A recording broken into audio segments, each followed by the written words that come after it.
Are you a screamer? A moaner?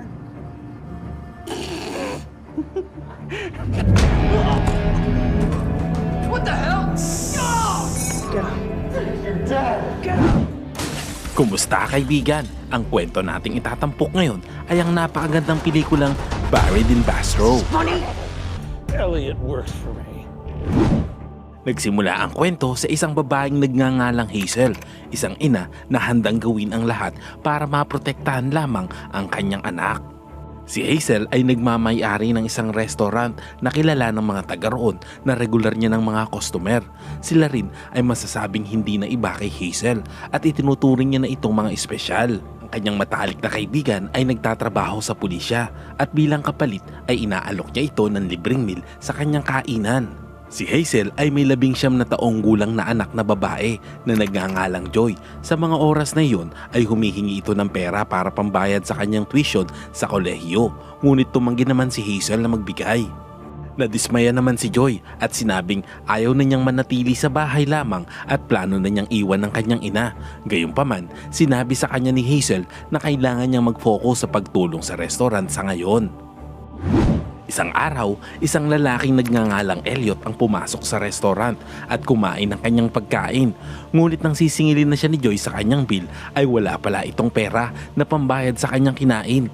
Naggalit si Joy sa kanya, ngunit dumating naman si Hazel para pakalmahin ang sitwasyon. Nagpaliwanag naman si Elliot at sinabing ninakawan ito at hindi pa siya kumakain sa loob ng 2 araw. Dahil sa awa ay inalok pa siya ni Hazel ng trabaho bilang tagahugas ng pinggan at binigyan pa siya ng isang lugar na matutuluyan sa isang bakanteng bodega. Sa ibang eksena, napansin ni Hazel na aalis si Joy kasama ang kanyang kasintahan na si Travis. Sinabi ni Joy sa kanyang boyfriend ang tungkol sa hindi matagumpay na paghingi nito ng pera sa kanyang ina na inuutos niya. Dahil dito ay iniuutos ulit ng lalaki na subukan niyang ulitin ang pagkumbinsi sa kanyang ina na bigyan siya ng pera. Kinabukasan, makikitang tila pinapanood ni Hazel si Elliot na naliligo sa labas ng bodega nang lumapit sa kanya si Joy at sinabing bakit kailangan niyang ampunin ng isang tulad ni Elliot na hindi niya lubusang kilala. Pagkatapos ay minasahe ni Joy ang paa ng kanyang ina. Ngunit ang totoo ay nais lamang nitong humingi ng pera at pinalalabas niya na sa kanyang tuition sa kolehiyo niya ito gagamitin. Subalit muling tumanggi si Hazel sa kanyang nais mangyari. Nadismaya naman si Joy sa kanyang narinig. Pagkatapos sa di kalayuan ay dumating si Travis para sunduin si Joy. Agad namang nagtungo ang anak nito patungo sa kanyang boyfriend na hindi pinapansin ang sinabi ng kanyang ina na bumalik ng maaga para tumulong sa restaurant. Samantala, tulad ng nakagawian, si Hazel ay kinukuha ang mga orders ng kanyang mga regular na customer. Ilang sandali pa, nang bumalik si Joy ay napansin ni Hazel na may mali. Si Joy ay may suot na salamin at agad na napagtanto ni Hazel na may pasa ang mga mata ng kanyang anak. Nang tanungin siya ni Hazel, sinabi nito na isang aksidente lang ang nangyari. Pagkatapos ay makikita sa mukha ni Hazel ang galit at agad na sinabihan si Joy na asikasuhin nito ang mga customer. Habang siya ay may aayusing bagay, sinubukan siyang pigilan ni Joy sa kanyang balak, ngunit hindi ito nagpaawat. Si Hazel ay nagtungo sa isang storage. Kinuha ni Hazel ang isang baril na nakatago sa ilalim ng kama at mabilis na nagmaneho para hanapin si Travis. Pagkatapos ay inabutan niya ito sa loob ng isang garahe kasama ang kanyang kaibigan. Nang komprontahin siya ni Hazel ay tila kinukutya pa siya nito at pinagtawanan. Inutusan siya ni Hazel na sabihin ang tunay na nangyari, ngunit tumanggi ang lalaki at iginiit ni Travis na aksidente lamang iyon.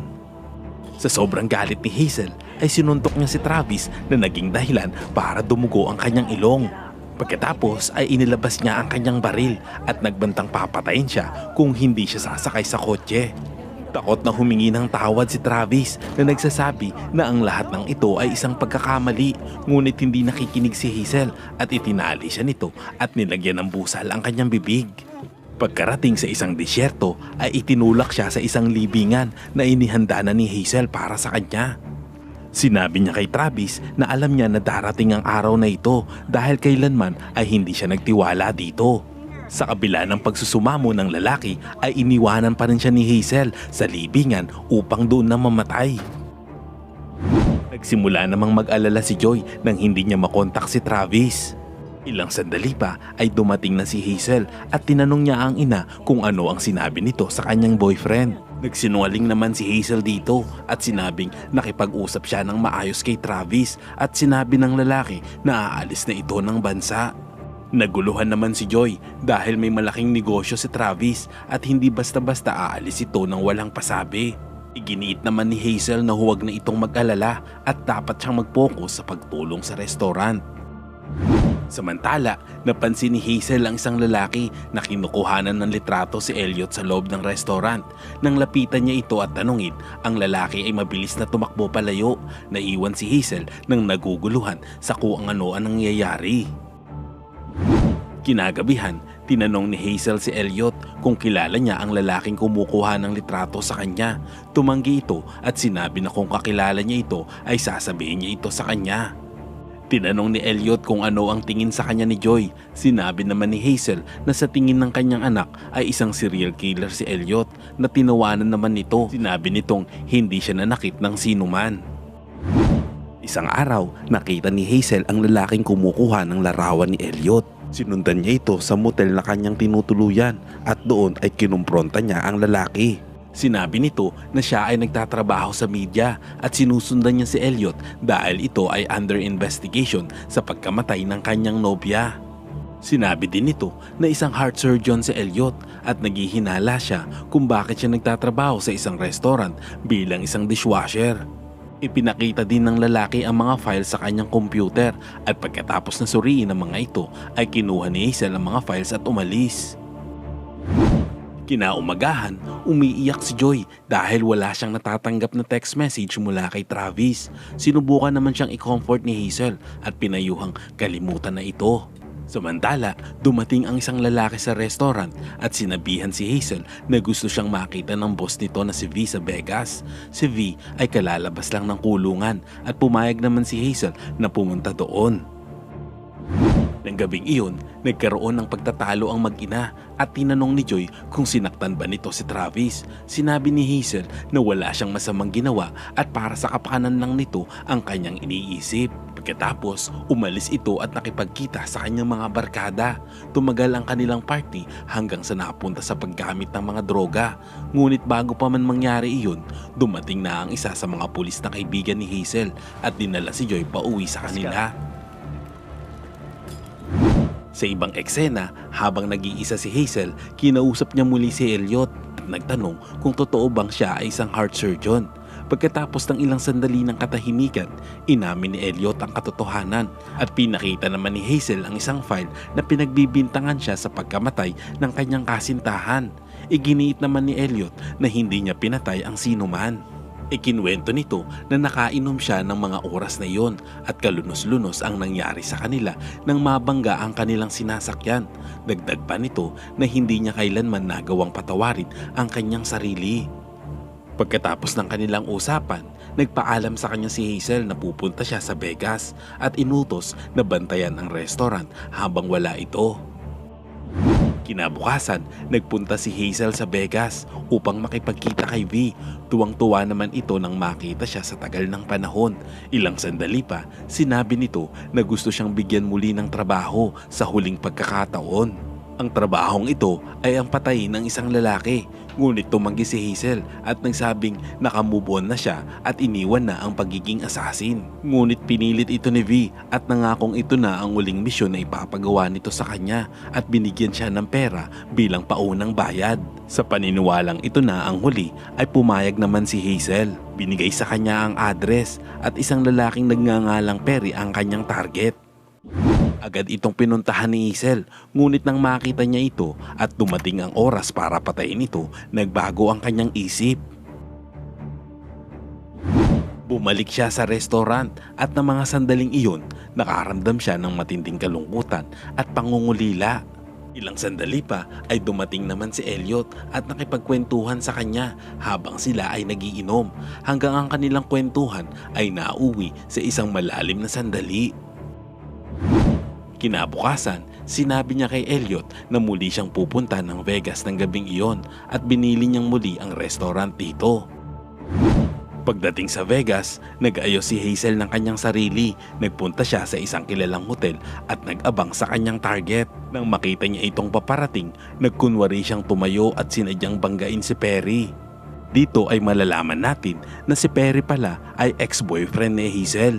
Nang mga sandaling iyon, inimbitahan siya ng lalaki para makapagkwentuhan sila. Pumayag naman si Hazel na pumunta sa kwarto nito at hinanda niya ang alak nito na may lason.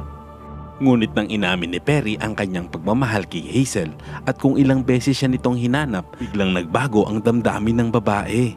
Sa halip na lasunin niya ito, biglang hinalikan ito ni Hazel at ibinuhos ang inumin sa isang halaman nang mapagtanto niya na muntik na siyang makagawa ng isang malaking pagkakamali. Bumalik ang eksena sa restaurant. Makikita dito si Hazel na iniisip niya kung dapat niya bang patayin si Perry o hindi. Samantala, tinanong ni Joy si Elliot tungkol sa pagkatao nito. Inusisa niya ang lalaki at hindi napigilang sabihin na ang tingin niya dito ay isa siyang serial killer. Inamin naman ni Elliot ang totoo, ang dahilan ng pagkamatay ng girlfriend nito at sinabi nitong nakainom siya ng marami nang mangyari iyon at hindi niya kayang patawarin ang kanyang sarili sa nagawa niyang pagkakamali. Samantala, nagalit si V nang malaman na hindi sinunod ni Hazel ang pinapatrabaho niya dito. Galit na inutusan niya ang kanyang security na subaybayan ito at ibalik ito sa kanilang opisina. Malalaman naman natin na kasabwat pala ni V si Elliot at sadyang pinalapit niya ito kay Hazel upang mabantayan at i-report ang mga ginagawa nito. Kinabukasan, nakita muli ni Joy ang lalaking nagngangalang Phil na tauhan ni V. Hinahanap nito si Hazel at nang makausap niya ito, binalaan niya ito sa hindi pagsunod ng mga utos ng kanilang boss. At dahil nag-aalala si Hazel sa kapakanan ng kanyang anak, ay pumayag na siya dito at sinabing gagawin niya na ang inihiling ng kanilang boss. Pagkatapos ay galit itong umalis. Ilang sandali pa, lumabas si Hazel at sinundan siya ni Elliot. Nagtatanong ito kung ano ang nangyayari. Tumanggi si Hazel na sabihin sa kanya, ngunit iginiit ni Elliot na lahat ay may mga itinatagong sikreto na kailangang ilabas. Pinakalma niya si Hazel at niyakap. Pagkatapos ay sinabi ni Hazel na pupunta siya sa Vegas upang tapusin ang isang trabaho. Pag-alis ni Hazel, agad na nag-report si Elliot kay V at sinabi nitong ang plano ni Hazel ay itutuloy ang kanyang trabaho ng gabing iyon.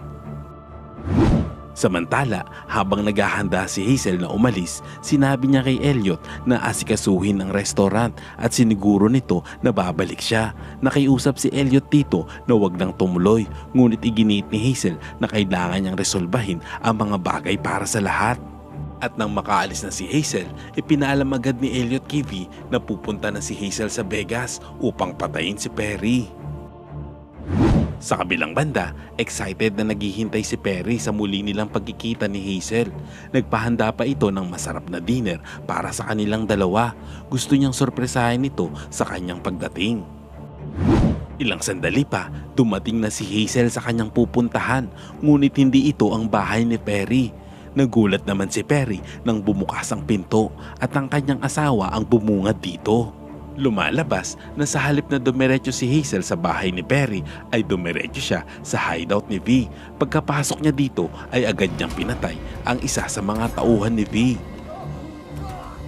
Ang mga sandaling iyon, nakita ni V sa monitor ang palihim na pag-atake ni Hazel kaya't naghanda ito para sa kanilang paghaharap.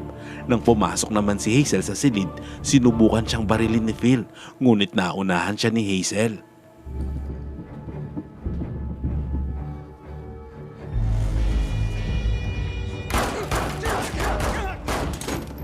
Pagkatapos ay hinarap ni Hazel si V na sinubukang makipag-ayos at nagmungkahi na maaari nilang ayusin ang mga bagay ng mapayapa. Ngunit napagpasyahan ni Hazel na barilin ito sa balikat, dahilan para matumba ang matanda.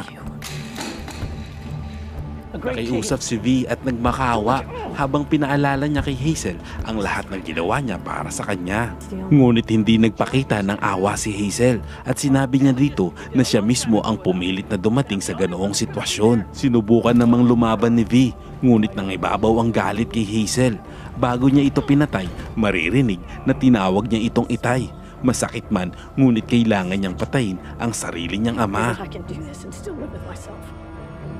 Dad. Mabigat ang loob ni Hazel habang naguhugas siya ng kanyang mga kamay. Sa ibang eksena, bumalik siya sa kanyang pang-araw-araw na gawain na parang walang nangyari. Makikita na maaliwalas naman ang aura ni Joy habang tinutulungan ng ina. Sinabi nito kay Hazel kung gaano niya ito kamahal at pumayag na ito sa kanyang mga desisyon kahit gaano kahirap para sa kanya. Ilang sandali pa, may narinig si Joy na tumatawag sa kanya. Nagulat siya nang makita si Travis na nakasilip sa pinto ng kusina. Pagkatapos ay napansin ni Hazel na si Javier, ang kanyang kusinero, ay nawawala kaya't hinanap niya ito. Sa kanyang paglabas sa likod ng restaurant, nadatnan niya na binubugbog siya ng ilang kalalakihan. Sinubukan niyang makialam, ngunit lalong lumala ang sitwasyon. Si Hazel ay binugbog ng mga ito hanggang sa tamaan ito ng baril sa dibdib. Malubha itong nasugatan at tumakas agad ang mga armadong lalaki. Nang mga oras na iyon, paglabas ni Elliot, nagulat siya nang makitang duguan at may tama ng baril si Hazel. Agad niyang tinulungan ito at sinabihan si Hazel na manatiling gising dahil paparating na ang tinawag niyang ambulansya. Dito nagtapos ang kwento mga kaibigan. Abangan na lang natin ang susunod na part. Salamat kaibigan at umabot ka sa punto ng video na ito. Anong masasabi mo sa ending ng kwento? Kung nagustuhan mo ito, ay pwede ba akong makahingi ng like? At pakitype naman sa comment section ang salitang babae. At kung bago ka naman sa ating munting channel, ay pasubscribe naman po bilang suporta. At para maipagpatuloy natin ang paghahatid ng magagandang movie recap, panoorin mo na rin po ang buong movie pag may time ka. Sana'y nagustuhan mo kaibigan ang kwentong ating itinampok. Kung magkagayon ay baka naman pwedeng pakilike ang video ito at pasubscribe na rin sa aking channel. Kung hindi mo naman ito nagustuhan ay pwede mong pindutin ang dislike button ng 2 beses para makasigurado ka.